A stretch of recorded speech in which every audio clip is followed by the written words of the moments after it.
کیا آپ جانتے ہیں کہ ایک ایسا واقعہ بھی پیش آیا جب ایک جلیل القدر نبی کو ایک ایسے انسان سے علم حاصل کرنے کے لیے طویل سفر کرنا پڑا جس کے پاس اللہ کی طرف سے خاص علم تھا؟ ایک ایسا شخص جس نے کشتی کو نقصان پہنچا دیا، ایک معصوم لڑکے کو قتل کر دیا اور ایک ایسی دیوار کو ٹھیک کیا جس کے نیچے ایک بہت بڑا راز چھپا ہوا تھا۔ آخر اس کے پیچھے کیا حکمت تھی؟ آج ہم قرآن پاک میں بیان ہونے والا ایک حیرت انگیز واقعہ سنیں گے جو سورۃ الکہف میں بیان کیا گیا ہے۔ یہ واقعہ ہے حضرت موسیٰ علیہ السلام اور حضرت خضر علیہ السلام کا، اور اس واقعے میں ایسے راز چھپے ہیں جو انسان کو یہ سکھاتے ہیں کہ اللہ کی حکمت انسان کی سمجھ سے کہیں زیادہ گہری ہوتی ہے۔ ایک دن حضرت موسیٰ علیہ السلام بنی اسرائیل کو نصیحت کر رہے تھے۔ اسی دوران ایک شخص نے سوال کیا، دنیا میں سب سے زیادہ علم رکھنے والا انسان کون ہے؟ حضرت موسیٰ علیہ السلام نے جواب دیا، میں سب سے زیادہ علم رکھتا ہوں۔ اللہ تعالیٰ نے اپنے نبی کو ایک اہم سبق سکھانے کا ارادہ فرمایا۔ اللہ تعالیٰ نے وحی کے ذریعے بتایا کہ زمین پر ایک بندہ ایسا بھی ہے جسے کچھ ایسا علم دیا گیا ہے جو حضرت موسیٰ علیہ السلام کے پاس نہیں۔ وہ بندہ تھا حضرت خضر علیہ السلام۔ حضرت موسیٰ علیہ السلام نے اللہ سے پوچھا کہ وہ اس شخص کو کہاں تلاش کریں؟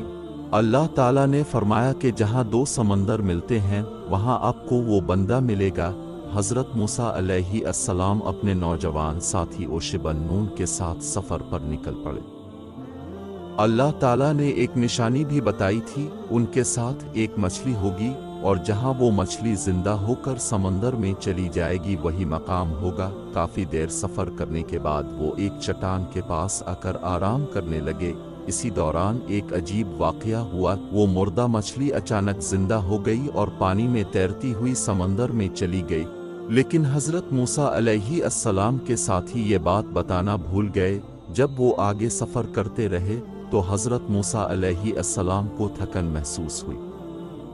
انہوں نے اپنے ساتھی سے کہا کہ کھانا لے آؤ۔ تب ان کے ساتھی کو اچانک یاد آیا کہ مچھلی تو چٹان کے پاس زندہ ہو کر سمندر میں چلی گئی تھی۔ یہ سن کر حضرت موسیٰ علیہ السلام نے فرمایا، ہم تو اسی جگہ کو تلاش کر رہے تھے۔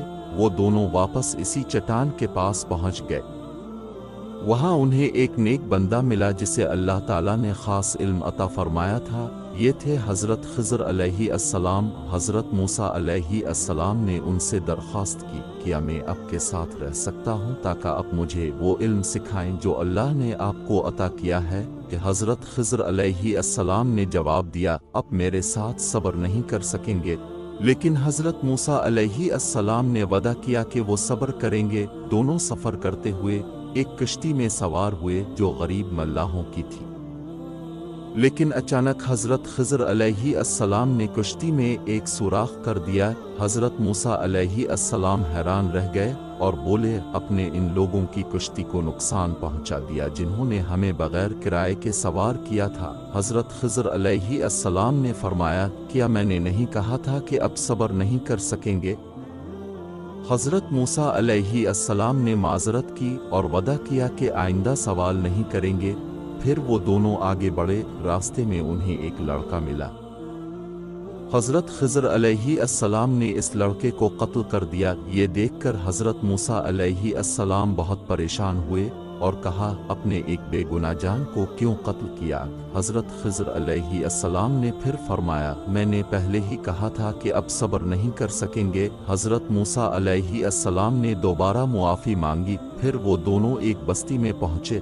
اس بستی کے لوگوں نے ان کی مہمان نوازی سے انکار کر دیا، لیکن حضرت خضر علیہ السلام نے وہاں ایک گرتی ہوئی دیوار کو دیکھا اور اسے ٹھیک کر دیا۔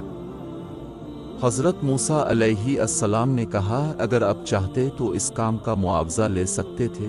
اب حضرت خضر علیہ السلام نے فرمایا کہ اب ہمارے راستے جدا ہوتے ہیں۔ اس کے بعد انہوں نے ان تمام واقعات کی حقیقت بیان کی۔ کشتی کے بارے میں بتایا کہ وہ کشتی غریب لوگوں کی تھی اور آگے ایک ظالم بادشاہ تھا جو ہر اچھی کشتی کو چھین لیتا تھا، اس لیے کشتی میں نقص ڈال دیا گیا تاکہ وہ محفوظ رہے۔ لڑکے کے بارے میں بتایا کہ وہ بڑا ہو کر اپنے نیک والدین کے لیے مصیبت بننے والا تھا۔ اللہ تعالیٰ ان والدین کو اس کے بدلے ایک بہتر اور نیک اولاد دینا چاہتا تھا، اور دیوار کے نیچے 2 یتیم بچوں کا خزانہ دفن تھا۔ ان کے والد ایک نیک انسان تھے، اگر دیوار گر جاتی تو لوگ خزانہ نکال لیتے، اس لیے دیوار کو ٹھیک کر دیا گیا تاکہ وہ بچے بڑے ہو کر اپنا خزانہ حاصل کر سکیں۔ آخر میں حضرت خضر علیہ السلام نے فرمایا، میں نے یہ سب کچھ اپنی مرضی سے نہیں کیا بلکہ یہ سب اللہ کے حکم سے تھا۔ یہ واقعہ ہمیں یہ سبق دیتا ہے کہ بعض اوقات جو چیز ہمیں بری لگتی ہے وہ دراصل ہمارے لیے بہتر ہوتی ہے، کیونکہ اللہ کی حکمت انسان کی سمجھ سے کہیں زیادہ بڑی ہے۔ اسی لیے ہمیں ہر حال میں اللہ پر بھروسہ اور صبر کرنا چاہیے۔